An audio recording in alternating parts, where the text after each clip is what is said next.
Hi everyone, just James here, okay, bringing you yet another video.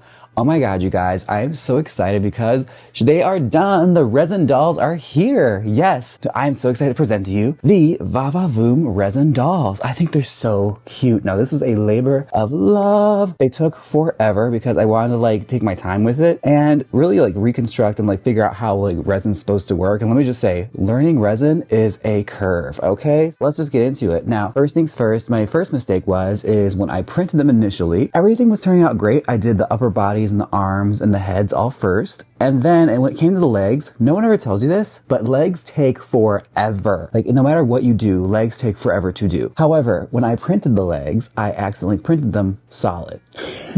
They were solid, so they were heavier. And some of the dolls that have the regular torsos, which I'll get into in a second, have those legs because it has a sturdiness to it. If you're going to be doing dolls, you want to hollow everything out. Well, I forgot to do that because I got too excited. It's completely on me. It's not the printer's fault or anything. But yeah, I forgot to hollow out the legs. So I got some really heavy legs at first. And I printed 8 pairs, which took upwards of about 8 hours to do. Give or take when you factor in cleaning them and curing them and cleaning up your station. Because that's the other thing no one tells you. When you use a resin printer, you have to clean up every single time. There's a very specific process in order to set it up, or otherwise things can go wrong very quickly. Thankfully, I have amazing friends helping me through it, like Danny Marvel and Patrick DeLeon. And thank you guys so much for whenever I had a question, answering it, and whenever I had a problem, helping me through it. So yeah, they were super, super helpful in the whole process of making this happen. Yes, you have to hollow out everything. If it's a big solid piece, you're supposed to hollow it out because you don't want it to be too heavy because this stuff gets really, really heavy. Also, when I printed the heads initially, I did the molded hair ones. However, I forgot to hollow those out too. So they're heavy as bricks. I'll show you. This is a solid leg. It's hard, okay? They're really, really hard, which I guess is good. It gives it more of a sturdiness, which isn't bad. I'm still going to use them, especially for the different body torsos. But the heads, when they are not hollowed, are so heavy. Here, it's so heavy. So yeah, I tried putting on a body and again, I messed up the mixing of the resins. I was trying to mix it up to create a tan, and it came out to this clay color. So yeah, it's beautiful. It's just not what I needed for this. And I needed to have a very specific color. So I ended up just using the regular beige color as is and experimenting with mixing later. I was trying to do too many things at once rather than just focusing on one thing and learning it properly. I've now learned you have to take your time with this. You have to be patient and you have to find the results you want through trial and error. And boy, was there a lot of errors. Also, the way resin cures is kind of tricky. You have to cure everything. You have to clean everything and you have to use 99% alcohol, which one problem I had with that was I have the big vat, the big cleaning station that you can buy, and I filled it all up with alcohol. However, you're supposed to clean that alcohol out. So I accidentally dipped some pieces in there after I've already done several pieces in it. And I was shocked to see all sorts of stuff clinging to the piece, right?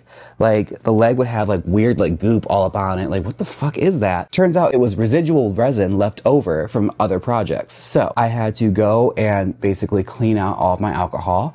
Or as Hexton told me, because Hexton was very helpful in this journey, you could leave it out in the sun and the sun will make it all rise to the top. Sort of the scum and soup. Very much like that. But yeah, even the failures, everything that messes up, you have to cure it because it's just environmentally what you're supposed to do. Don't throw it away when it's not cured. It's toxic. So you have to clean it, cure it, and then toss it. Also, when it comes to removing the frames and the supports from everything, I learned from Patrick, my friend over at House of Lily, that he uses warm water to remove them, which is actually really, really cool.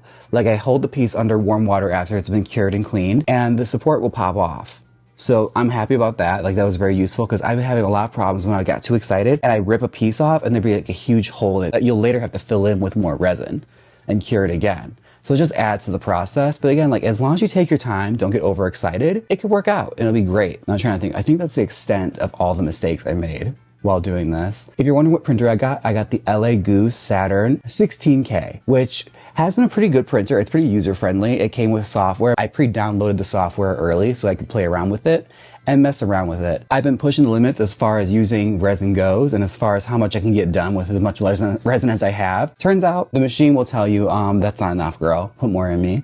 So yeah, without further ado, let's talk about the dolls, shall we? So we have 2 versions. Each I'm very, very pleased with. So let's get into it, okay? We have, of course, the classic body, which I'll remove the dress right now because there's the little red dresses I made. These are with the hard legs, the solid legs. This is the classic. which I think is super, super cute. The classic Vava Voom, gorgeous, gorgeous, gorgeous gal with the painted on heels. And the resin is so good. Like, I love the detail work. It took me like having that one made with Hexgen. This gal right here, even though it's not even like the best, just seeing it, it's like, I could see the potential. I could see, you know, the finish line there. And I thought it's worth investing in. So that's really what inspired all this. And yeah, seeing the details on it and seeing how pretty she looks and how smooth it is and how little sanding I've had to do, it's been worth it, okay? It was definitely worth my investment and my time learning a new thing. And I'll still use the PLA printer here and there, but again, like, I think I'm a resin girly now. I think I've been converted. Like, I'm pretty sure I am now a resin printing girly. But this is the classic body. I think she is super, super cute. This one, I'm so pleased with how it came out. I have to thank Patrick for like really walking me through like how a lot of these bodies work and how they function. We have the Pinup Pro. Look at her. She's got a bendable waist. She can pose a lot more than others. Like, I love it. Her body fits vintage Barbie clothes, which is very, very handy. So you like basically only limitation is your own imagination. I will have a little red dress that she comes with as a little starter. A beautiful velvety red dress. Put her back on so she's not so indecent. Yes, these are the Vava Vooms. This has been my resin printing journey. I am so happy with this first initial launch. You're wondering why they're all ponytails? It's because, well, I initially printed the heads and they all came out solid. And after this, I was so over it. I was like, I don't feel like waiting for that. So I decided I'm just going to do a bunch of the ponytail heads because they take less time to print. I can get better versed in making wefts, which again, I feel like I've gotten better and better at it. Like, they look really, really cute. Like, the hair is cute. I've been playing around with it. We got like the skunk trail in it and everything. It's been fun. I've been having a blast. But I hope you guys enjoy this video. If you want to purchase a doll, they are available at jaymesmansfieldbeauty.com. Just click the little side tab and look for Art by James. That's where all the dolls are going to be. But these girls will be on sale on my website very, very soon. I'm very pleased with how they all came out. It's been a process. It's been a learning curve, but honestly, it's been worth it. Learning a new skill and pushing myself, like always pushing yourself to do better. It's crazy to think that like, it's only been a few months since I started printing and we've already gotten here. Like, it's super, super cool. Let me do a compare and contrast because I have to do this just for my own, like, just for me. This is the doll we started with and this is where we're at now. Like, come on. I feel like we've come a really long way and they look super good. Like, this I'm still proud of. I think she has a lot of personality, but she taught me a lot. These girls taught me a lot, so I'm very happy with how everything's turned out. Like, what I did got me to this end result, and I feel like it's so worth it. All this work and all these friends I've made have gotten me to this end result, and I'm so thankful and so happy with it. Again, huge, huge thank yous have to go out to Danny Marvel, of course. Like, a lot of this couldn't be possible without you, man. You're a great friend. Patrick DeLeon from House of Lily, thank you so, so much. As well as Dakota, Disney Barbie Girl here on YouTube. She's been fantastic. Our way lit Roger. Yeah, check them out. They're all amazing doll creators and artists. Patrick and Danny sell dolls. Be sure and go support amazing indie doll artists. Buy a doll, all right? Because they are great Lily artists doing amazing and innovating things with Lily. But yes, I am so pleased. This is Vava Voom. I like her. I feel like this final result is exactly where I wanted to be because she's like a literal cartoon character. She looks like a babe from like a 1950s like cartoon from Looney Tunes, which I think is super, super fun and cool. Sets her apart from the pack, I think.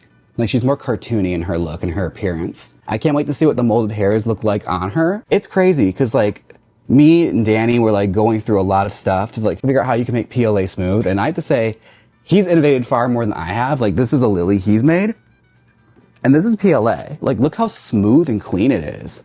Like, the finish on this is incredible. Like, it took so much time and so much patience to get that PLA from like this with the mold lines to like something really, really smooth like that. A lot of trial and error, but it's possible. We've all upgraded to resin printers now, and I don't think we're looking back anytime soon. But no, these are the girls, and I think the girls are cute. Yes. All right. And leave a comment down below. Which one of these girls is your favorite? We have our blondes, we have our redheads, we have our brunettes. I love them all. I think they're all uniquely special and bring their own little flair. Don't forget to like, comment, and subscribe. Remember, dolls are fun and dolls are for everyone. All right. Take care of yourselves.